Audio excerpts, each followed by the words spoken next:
Hello. Hi, it is the beginning of January and it is cold. It is really, really cold. We are in a winter, perhaps unlike any winter we've ever known before.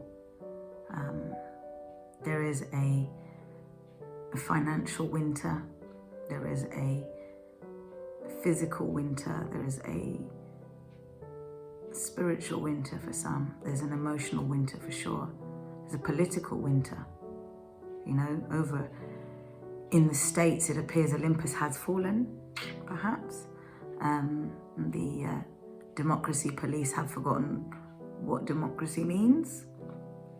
But you know, we've got Brexit and everyone has COVID. Yeah, COVID is wreaking havoc on everyone. Our friends, our neighbors, our family are getting sick. And our friends, our neighbors, our family are dying. You know, there's been over 61,000 deaths in the UK. Every day, there's about 1,000 people getting sick, new cases. And this is why we're under lockdown. Probably because there's a whole lot of numpties that didn't stick to the rules at Christmas, and there's over 200 New Year's Eve parties that had to be broken up in London alone. Complete fools, idiots who have chosen to not believe the truth. And so the virus has spread further, and so more people are getting sick, and the hospitals are strained, and everything seems like it's falling apart. It is cold, dark winter. The thing is about darkness is it's only the absence of light.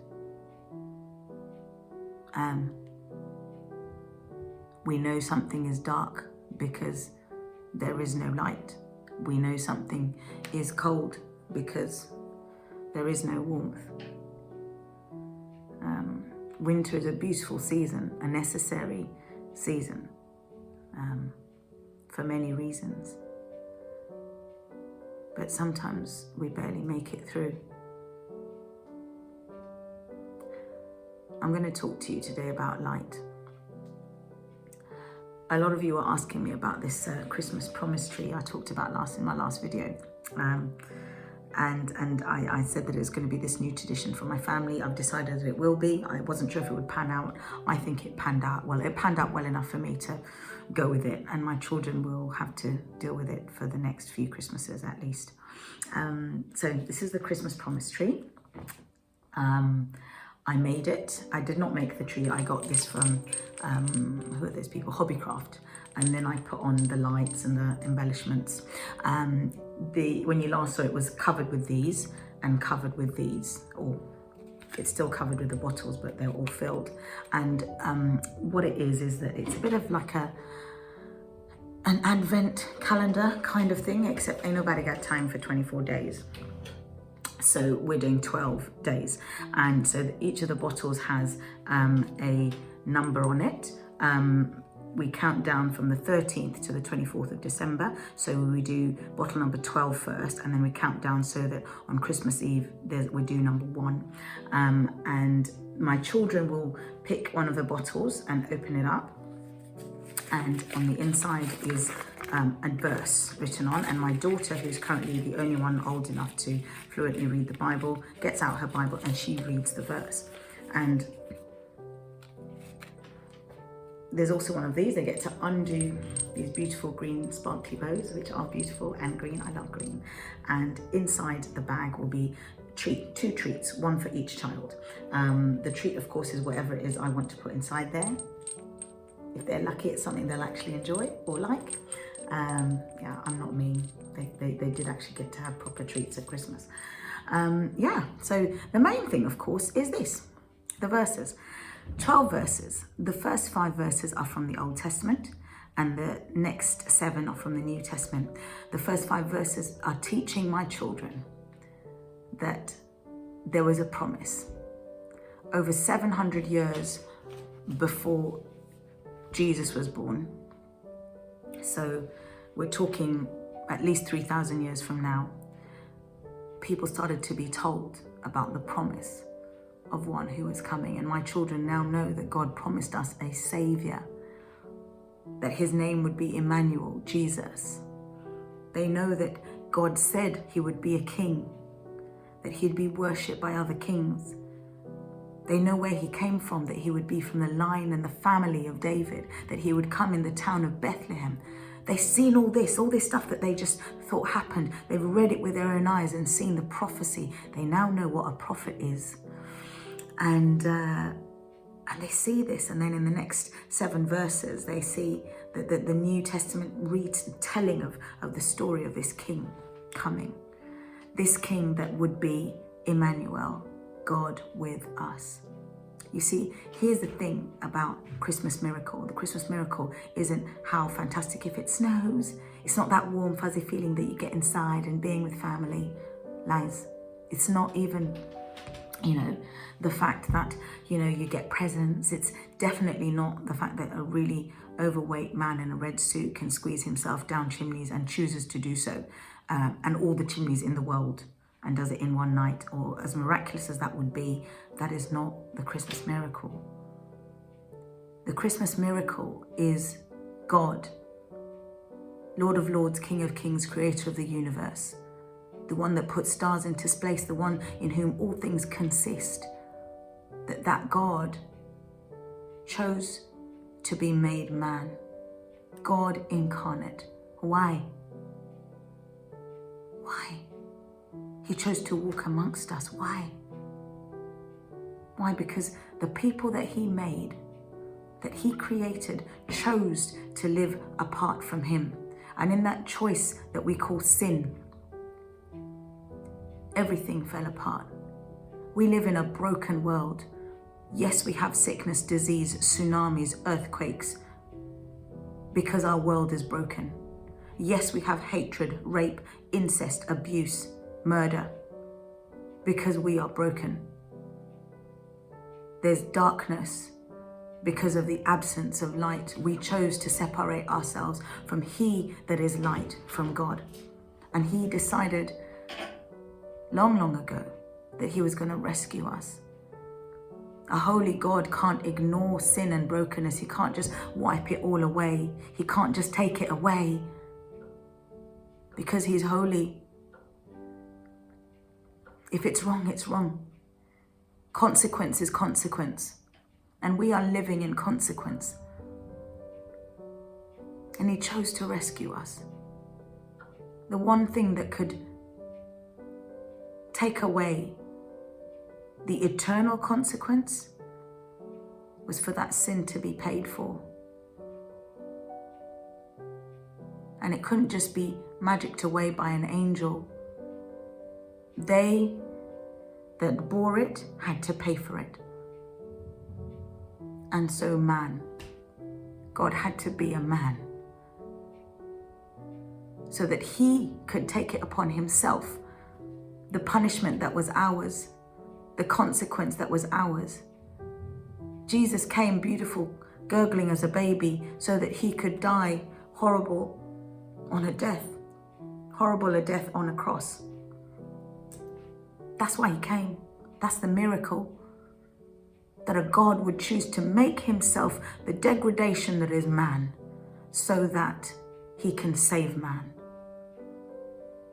So when 2,000 odd years ago, Jesus died on a cross and said it's done, what he meant was, there was a path back to God, a path back to light, a path of restoration, that those who would choose to accept him, to acknowledge that their brokenness and give him their lives, had this option of new life, that they could let light in, that they could transform everything. I sit here in the midst of chaos and I am at peace. And I'm not lying to you, I kid you not, I have a joy within me, even as I cry tears for my friends and family who are suffering. And they're not fake tears, they're real tears. But it deep inside me is a joy and a peace because I know where I'll eventually go. I know what my life is about. I know my purpose. I have peace because my life is in his hands. I know that the one who is sovereign, the one who created all, who knows all, in whom everything consists, loves me and chose me. And so I have peace. In the midst of dark, there is light here.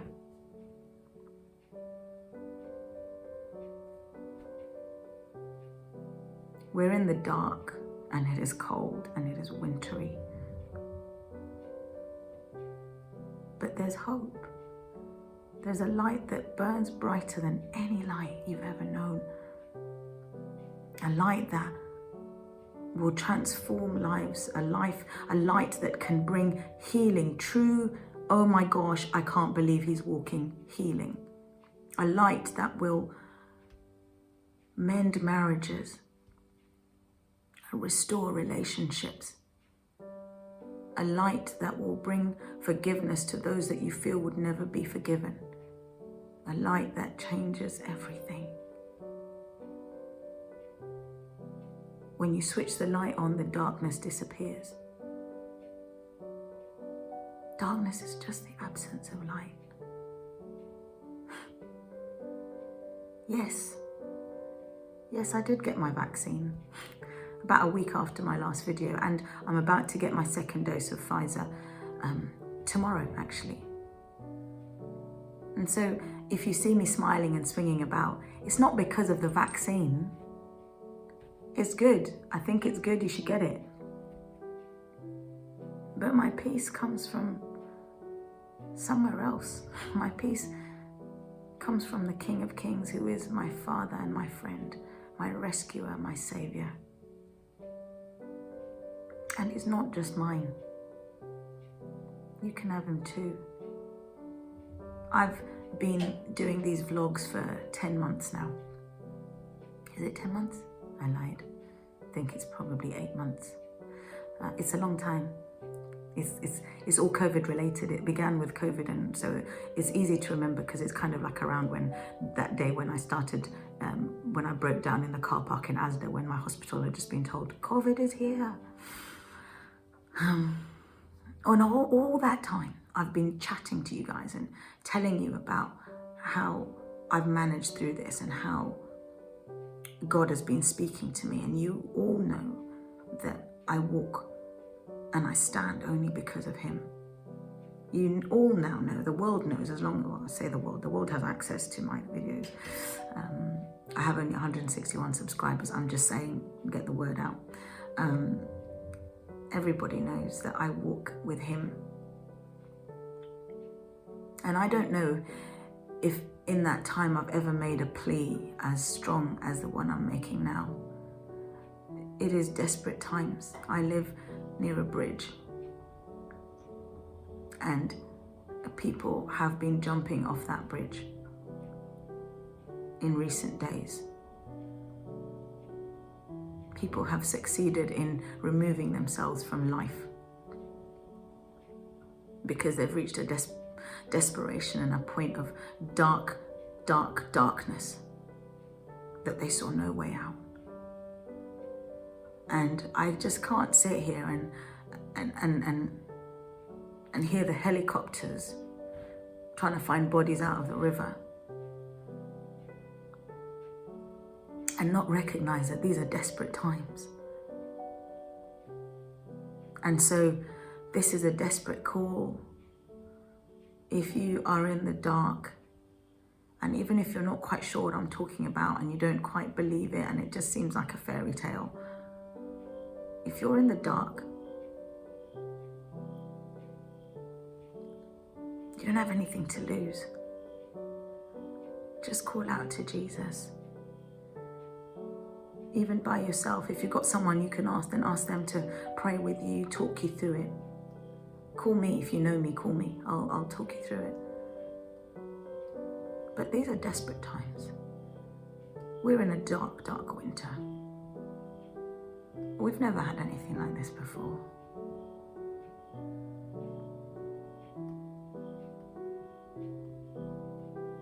light.